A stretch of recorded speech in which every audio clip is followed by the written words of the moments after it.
Lá no episódio sobre o grid, eu falei de um dos três elementos que definem uma operação bem montada, o intervalo certo. E eu disse uma frase: é aqui que entram os suportes e resistências, que eu vou detalhar num episódio próprio. Lembram-se disso?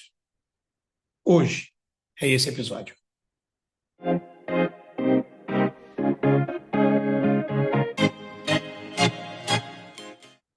Bom, vamos lá. Suporte e resistência não é um conceito novo, não é uma fórmula secreta e é provavelmente uma das bases mais antigas da análise técnica. Mas é também um conceito muito mal utilizado por quem está começando. Hoje eu vou te mostrar como eu uso isso na prática, para grid, para estatística, para qualquer estratégia que dependa de saber onde o preço tende a reagir. Bom, o que é o suporte e resistência? Sem enrolação. Vou simplificar ao máximo. Suporte é uma região de preço onde, historicamente, o ativo para de cair e reage para cima. É onde a pressão de compra supera a pressão de venda. Observe no vídeo, na figura. Olhando para o gráfico, a gente observa que houve uma variação de preço em tendência de queda, o preço vinha diminuindo aí ao longo dos dias, semanas, meses. Depois houve uma retomada e o preço começou a subir, e a gente vê também uma tendência de alta, e a gente percebe uma região aí embaixo onde o preço tentou várias vezes cair, diminuir, e a pressão compradora foi suficientemente mais forte que a de venda e não deixou o preço cair, tanto que ele voltou a pegar essa resistência, essa tendência de alta, voltou a subir.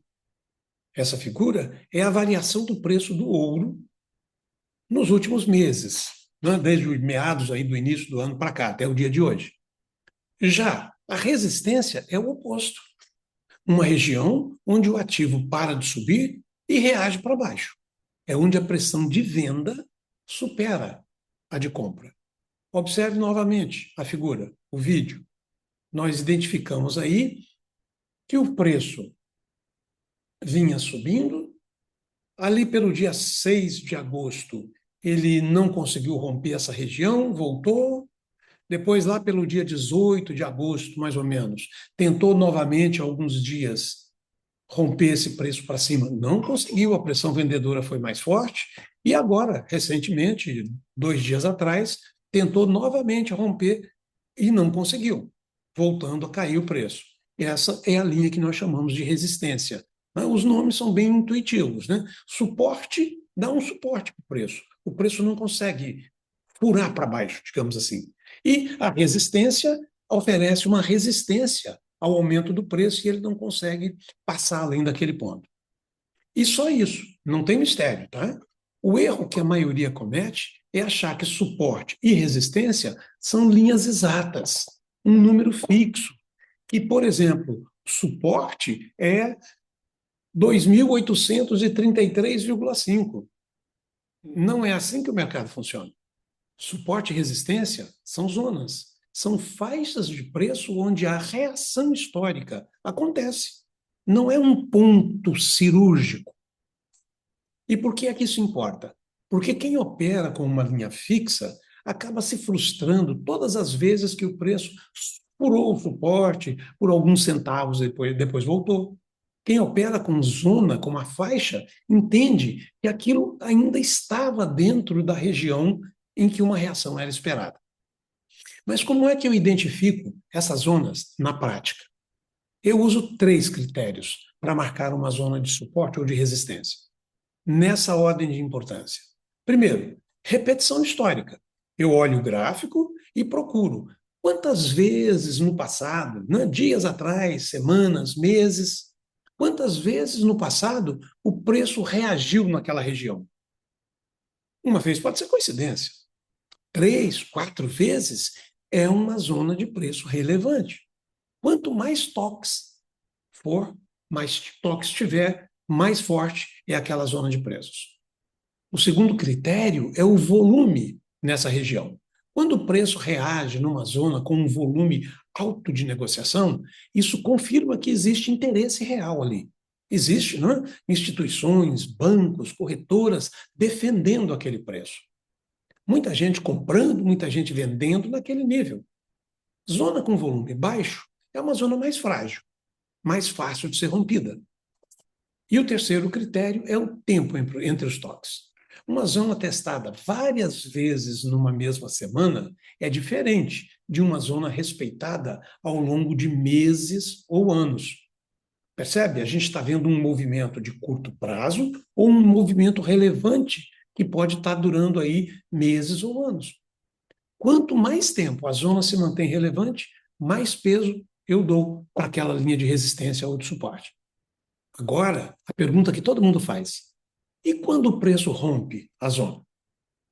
Bem, rompimento não é feito de qualquer jeito. Eu só considero um rompimento válido quando duas coisas acontecem juntas. Primeiro, o preço fecha claramente fora da zona.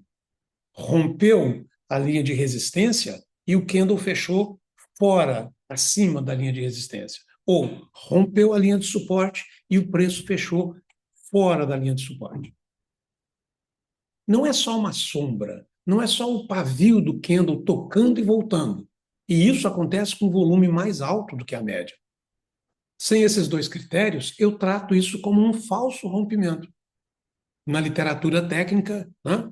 False breakout. E, aliás, falso rompimento é uma das armadilhas mais comuns para quem está começando. O preço rompe, todo mundo entra empolgado, vou comprar, e o mercado volta para dentro da zona, deixando quem entrou no prejuízo. E isso conecta diretamente com o grid. Lembra que eu falei que o primeiro elemento do grid é o intervalo certo? Pois é, exatamente. Aqui que suporte e resistência entram. Eu não escolho um intervalo de preço no chute. Eu escolho baseado em zonas que o ativo já respeitou, repetidas vezes, com volume. Eu olho vários tempos gráficos, eu vejo o desempenho, a performance daquele ativo dentro de um mesmo dia, ao longo da semana, ao longo de meses, eventualmente ao longo de anos, para poder definir qual o espaçamento, qual o intervalo mais adequado para aquela operação. Bem, o erro mais comum que eu vejo, e que eu também já cometi lá no começo, é usar suporte e resistência de forma isolada, como se fosse a única ferramenta que existe, e da agora em diante, todo suporte que furar, eu vou vender, toda resistência que bater, eu vou comprar. Suporte e resistência te dizem onde, mas não te falam quando e nem com que probabilidade aquele trade pode ocorrer. Sozinho, suporte e resistência são apenas metade da equação. Eu sempre combino a leitura de zonas de suporte e resistência com o contexto do mercado. Ele está numa tendência forte ou ele está lateralizado? O ativo tem comportamento histórico de uma faixa, como eu expliquei, né, que preciso para o grid.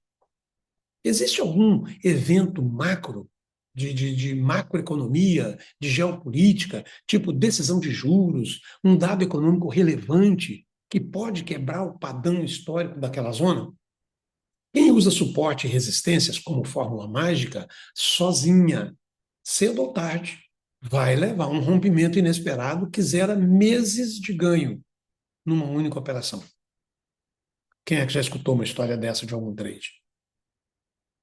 Quem usa como uma peça dentro de um método maior, que é o que eu faço, transforma isso numa ferramenta poderosa de gestão de risco. Porque agora você sabe onde coloca sua zona de entrada, onde coloca seu stop e onde o seu grid faz sentido operar. Bem, resumindo, né? Suporte e resistência são zonas, não são linhas. Validam-se com repetição histórica, volume e com tempo. E servem como base para você escolher o intervalo certo de qualquer estratégia, inclusive o grid que eu venho explicando aí há 2 semanas. No próximo episódio, eu vou falar sobre a gestão de risco de verdade. O assunto que separa quem sobrevive no mercado de quem quebra a conta na primeira sequência de perdas. Se quiser aplicar isso no seu contexto, com o seu capital e o seu perfil de risco, me encontra no LinkedIn. O link está na descrição. Até quinta-feira que vem, Raul Ferreira, Mentalidade de Investidor.